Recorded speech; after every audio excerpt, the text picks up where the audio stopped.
Jean-François Pérouse, il est enseignant, il est chercheur sur la Turquie contemporaine et il revient donc sur cette réunion au Caire pour des pourparlers politiques entre de hauts responsables égyptiens et turcs. Et oui, vous avez bien entendu, après plusieurs gestes d'ouverture ces derniers mois, les deux pays en effet tentent de renouer le dialogue, des relations bilatérales qui ont été extrêmement dégradées depuis 8 ans, depuis 2013 au moins. Donc le climat est là, il y a de la bonne volonté, il y a aussi de la méfiance, de la défiance. Jean-François Pérouse répond à Mounia Belarbi, c'est notre invité ce matin.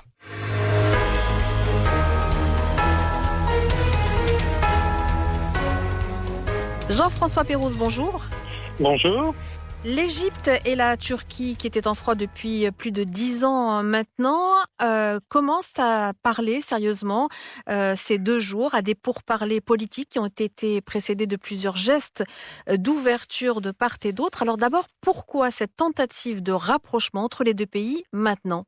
Alors parce que le pouvoir turc est un peu acculé et que sa politique étrangère piétine. Et ça, c'est tout à fait caractéristique du pragmatisme, notamment du président de la République. On change de fusil d'épaule comme ça, et ceux que l'on vouait aux gémonies deviennent des partenaires potentiels du jour au lendemain. Et donc là, il y a un revirement qui est largement lié aussi à un changement dans la conjoncture régionale, vu que les camps se sont un petit peu brouillés. La polarisation qui était très forte contre l'Arabie saoudite, semble s'alléger un petit peu. Le rapprochement entre le Qatar et l'Arabie saoudite, là aussi, tente à sinon marginaliser la Turquie, du moins retirer à la Turquie le rôle qu'elle avait de protecteur de Qatar et d'allié un petit peu contre l'Arabie saoudite, etc., etc.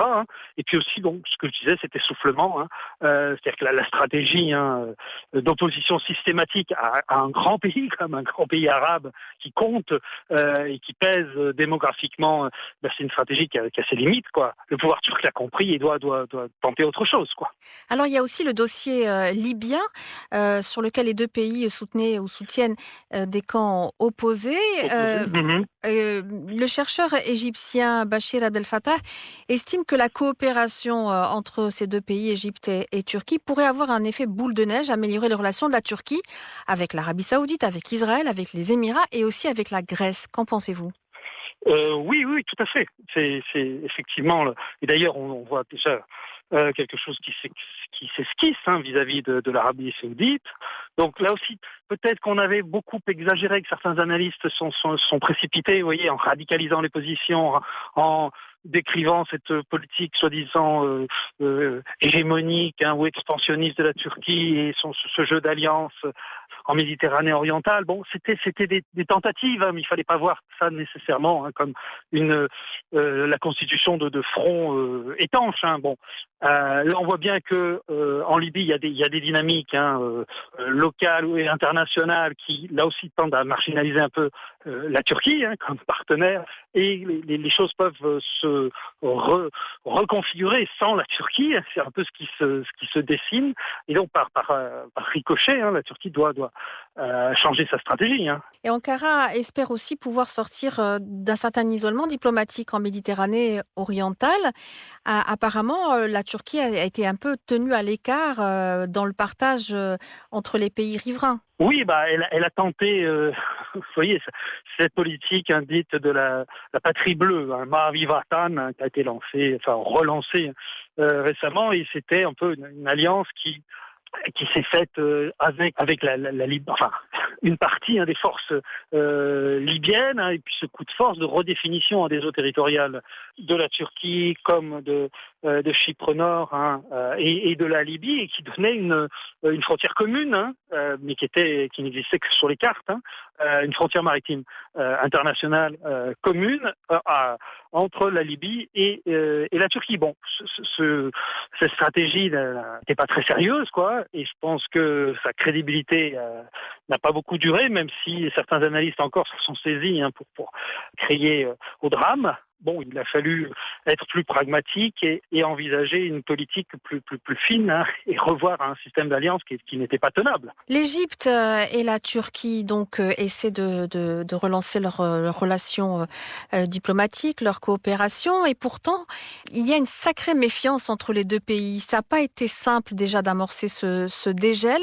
Il y a cette méfiance réciproque qui demeure. Pour quelles raisons et quels sont les gages qu'a dû donner la Turquie pour rassurer l'Égypte? Alors là, les gars, je ne sais pas vraiment, mais en tout cas, les raisons du froid, elles sont très nettes. Hein, elles remontent à 2013, hein, quand le pouvoir turc, hein, et même Recep Tayyip Erdogan en personne, hein, fait le défenseur, hein, de Morsi contre Sisi, hein, et Du qui a président vraiment pris Morsi, parti. le Voilà. président démocratiquement élu, c'est ça. Voilà. Et qu'il a eu des mots extrêmement durs. Hein, alors ça a procédé en définitive d'une espèce de projection, vous voyez, de la situation turque sur le terrain égyptien, et de la même façon, hein, que Recep Tayyip Erdogan allait s'ériger, hein, en 2016 comme le défenseur, hein, de la démocratie contre les putschistes. Il a en 2013, hein, pris le parti, et c'est pas une logique frériste, hein, comme on le dit de manière extrêmement rapide, quoi. Enfin, Tayyip Erdogan a des relations avec certains frères musulmans, mais en faire une espèce de président d'une internationale frériste, c'est ridicule, quoi. Non, c'était pas ça. Hein. C'était bon. Il a pris parti. C'était une erreur, hein, parce qu'il a pris parti vraiment de manière extrêmement. Il est allé très loin, hein, dans la dénonciation du général Sisi, etc. Hein. Et effectivement, c'est des choses qui sont difficiles à réparer, quoi. Hein. Et donc il y a eu essentiellement, hein, des propos, hein, d'une très grande vigueur tenus par le président.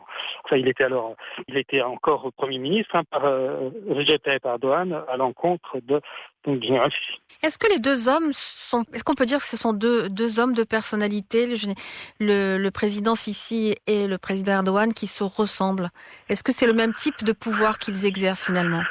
Oui, tout à fait. Je pense que, en définitive, on a des similitudes, hein, dans l'autoritarisme, dans par exemple, le recours aux grands projets. Hein. Là, il y a un parallèle qui est assez stupéfiant. Effectivement, il y a beaucoup de points communs. Hein. Il y a beaucoup d'éléments, de facteurs, hein, qui vont plutôt dans le sens, hein, d'un rapprochement, hein, du fait de ces affinités, de cette conception assez, disons, commune, hein, de l'exercice autoritaire du pouvoir, hein, et cette fascination, hein, pour les grands projets, hein, pour ne prendre que deux exemples. Hein. Alors, dernière question, Jean-François Pérouse, est-ce que les États-Unis n'ont pas aussi joué un rôle dans ce rapprochement, les États-Unis de Joe Biden? C'est une hypothèse, hein, tout à fait plausible. En effet, disons, la nouvelle politique, hein, initiée, nouvelle politique étrangère, hein, allant plutôt dans le sens de l'apaisement. Hein. Et effectivement, là, ces deux grands pays de la Méditerranée orientale, hein, la Turquie d'un côté, l'Égypte de l'autre, il fallait faire baisser la tension. Hein. Jean-François Pérouse, merci beaucoup d'avoir répondu à nos questions. Je vous en prie.